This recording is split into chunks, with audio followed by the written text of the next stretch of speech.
राजा राम के राज्य में जब चारों ओर शांति व्याप्त हो गई, तब एक दिन उनके मन में राजधर्म की चरम सीमा स्वरूप राजसूय यज्ञ के अनुष्ठान का विचार आया। उन्होंने भरत और लक्ष्मण को बुलाकर अपने मन की बात कही, किंतु भरत ने राम के इस विचार से असहमति प्रकट करते हुए कहा कि यह यज्ञ उनके लिए उचित नहीं है, क्योंकि इससे भूमंडल के सभी राजवंशों का विनाश होगा, साथ ही पृथ्वी के समस्त पुरुषार्थी पुरुष भी समाप्त हो जाएंगे।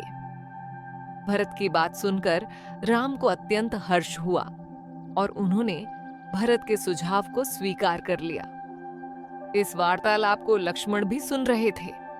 तब लक्ष्मण ने कहा, रघुनंदन, अश्वमेध यज्ञ समस्त पापों को दूर करने वाला परम पावन और दुष्कर होता है, अतः आपको इसका अनुष्ठान अवश्य करना चाहिए।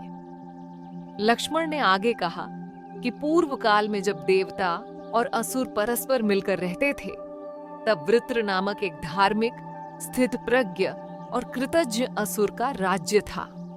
उसके राज्य में पृथ्वी समस्त कामनाओं को पूर्ण करने वाली थी। एक बार वृत्र ने परम उत्तम तप करने का निश्चय किया और अपने पुत्र मधुरेश्वर को राज्यभार सौंपकर कठोर तपस्या करने लगा।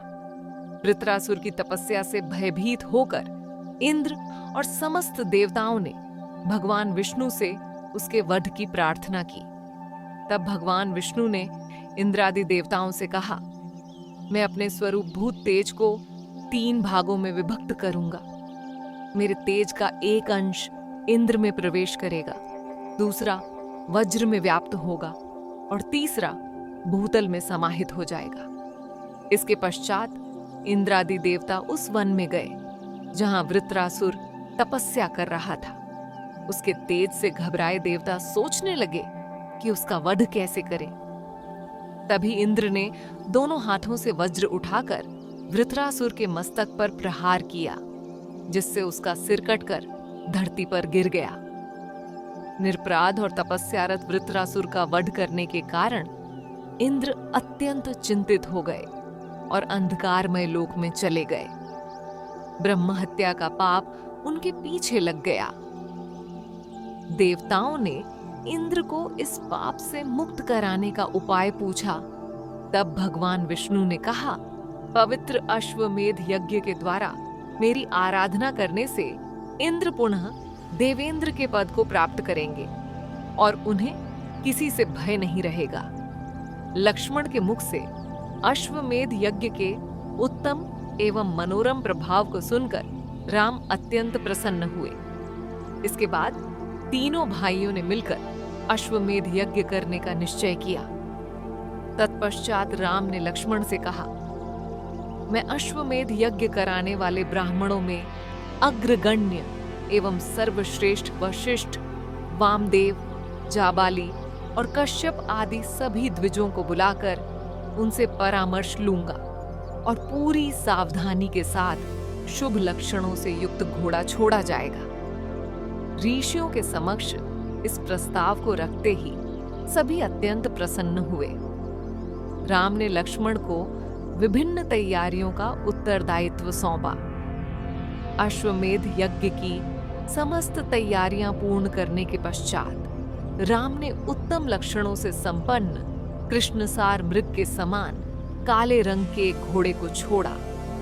लक्ष्मण को रथविजों सहित उस अश्व की रक्षा का उत्तरदायित्व देकर राम नैमिषारण्य चले गए, जहां सभी के मान सम्मान और दान आदि की उत्तम व्यवस्था की गई थी।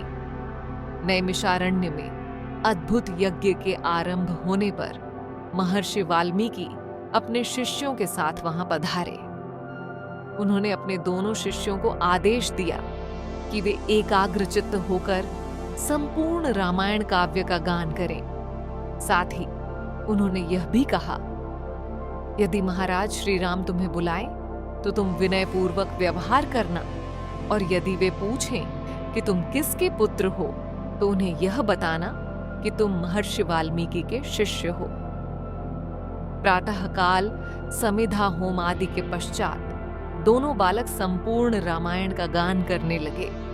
रघुनाथ ने जब इस गान को सुना तो वे आश्चर्यचकित रह गए। यज्ञ के कर्मों से अवकाश मिलने पर विद्वज्जनों से भरी सभा में राम ने उन दोनों बालकों को बुलवाया। उनके कहने पर बालकों ने नारद जी द्वारा प्रदर्शित मूल रामायण के प्रथम सर्ग से 20 सर्गों तक गान किया, जिसे सुनकर सभी मंत्रमुग्ध हो गए। राम ने भरत से कहा कि उन्हें 18,000 स्वर्ण मुद्राएं प्रदान करें, परंतु उन्होंने यह स्वीकार नहीं किया। जब राम ने उनसे पूछा, इस काव्य की उपलब्धि कहाँ हुई? इस महाकाव्य में कितने श्लोक हैं? इसके रचयिता कौन है? तब उन्होंने उत्तर दिया, इस रचना के रचयिता महर्षि वाल्मीकि हैं। इस महाकाव्य में 24,000 श्लोक, 100 उपाख्यान, 500 सर्ग तथा 6 कांड हैं। इसके अतिरिक्त उत्तर कांड की भी रचना की गई है। राम ने यह भी जाना कि वे दोनों बालक सीता के ही पुत्र हैं। यह जानने के बाद उन्होंने शुद्ध आचार वाले दूतों को बुलाकर महर्षि वाल्मीकि के पास भेजा और संदेश दिया, यदि सीता का चरित्र पवित्र है और उनमें किसी प्रकार का पाप नहीं है, तो वे महामुनि की अनुमति लेकर यहाँ आकर जनसमुदाय के समक्ष अपनी पवित्रता प्रमाणित करें। वाल्मीकि ने इस प्रस्ताव को स्वीकार कर लिया। निश्चित समय पर राम सहित महर्षिगण, राक्षसगण, महाबली वानर तथा समस्त राजागण सभा में पधारे। महर्षि वाल्मीकि सीता को लेकर वहां आए और समस्त जनसमुदाय के समक्ष कहा, दशरथ नंदन, यह सीता उत्तम व्रत का पालन करने वाली और धर्मपरायणा है।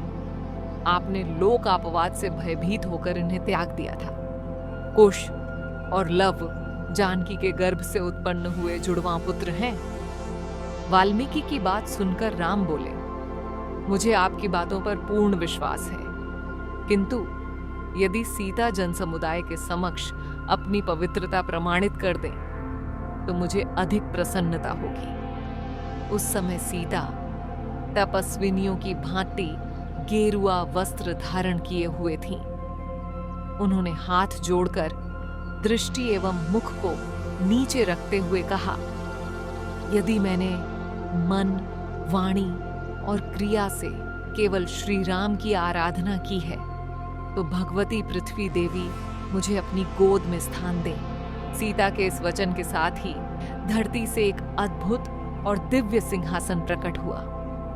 पृथ्वी की अधिष्ठात्री देवी स्वयं प्रकट हुई और उन्होंने सीता को अपनी गोद में उठाकर सिंहासन पर बैठाया और रसातल में प्रवेश कर गई। सीता का रसातल में प्रवेश देखकर सभी देवता कहने लगे, सीता तुम धन्य हो, धन्य हो। वहां उपस्थित समस्त जनसमुदाय आश्चर्यचकित रह गया। स्वयं राम भी अत्यंत दुखी हो गए। ब्रह्मा जी ने उन्हें स्मरण कराया कि सीता पहले से ही उनके परम धाम में स्थित थी। इन सब बातों ने राम को सांत्वना दी और वे कुश तथा लव को साथ लेकर अपनी पर्णशाला लौट आए। अगर आपको ये कहानी पसंद आया हो तो लाइक और सब्सक्राइब जरूर करें। ऐसी ही और भी दिलचस्प पौराणिक कहानियों के लिए जुड़े रहें हमारे चैनल के साथ।